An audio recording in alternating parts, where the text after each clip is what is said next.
Hello and welcome to Mr. Walton's physics lessons. In today's lesson we'll be looking at Newton's third law of motion. This is from the forces topic of GCSE Combined Science and GCSE Physics. By the end of the lesson, you should be able to describe Newton's third law, and apply it to examples of objects in equilibrium.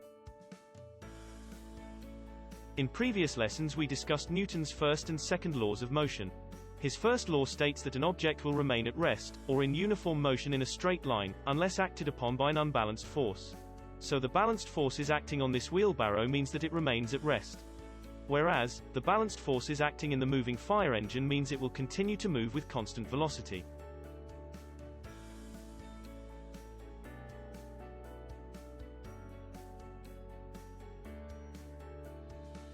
Newton's second law states that the acceleration of an object is proportional to the resultant force acting on it, and inversely proportional to its mass. This is summarized by the formula, force equals mass times acceleration, or F equals ma. Newton's third law states that whenever two objects interact, the forces they exert on each other are equal and opposite. In this case, the magnet on the left produces a repulsive force acting on the other magnet. This magnet also produces an equal and opposite repulsive force acting on the magnet on the left.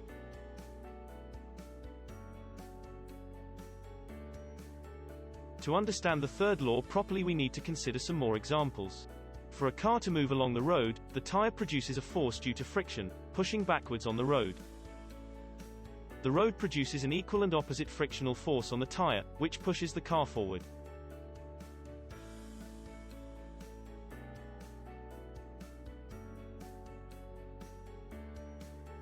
In this example, a fighter kicks the bag and produces a push force to the right. The bag produces an equal and opposite push force on the fighter's foot.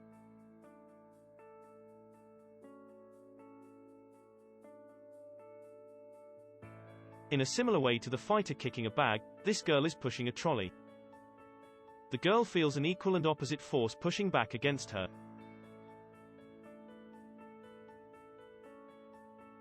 This planet will stay in orbit around the Sun due to the gravitational force from the Sun. But because of Newton's third law, the Sun also feels an equal and opposite gravitational force from the planet. Notice, the force of gravity is acting on both objects. However, the Sun has a much larger mass, so due to Newton's second law, F equals ma, the force has a much smaller effect on it. Finally, not all objects in equilibrium satisfy Newton's third law. In this example, the weight of the Christmas decoration acts downwards, and this is balanced by the tension force in the string acting upwards. For Newton's third law to be satisfied, the forces must be of the same type, which clearly in this example, they are not. And they must be acting on different objects, like in the example of the planet and the Sun.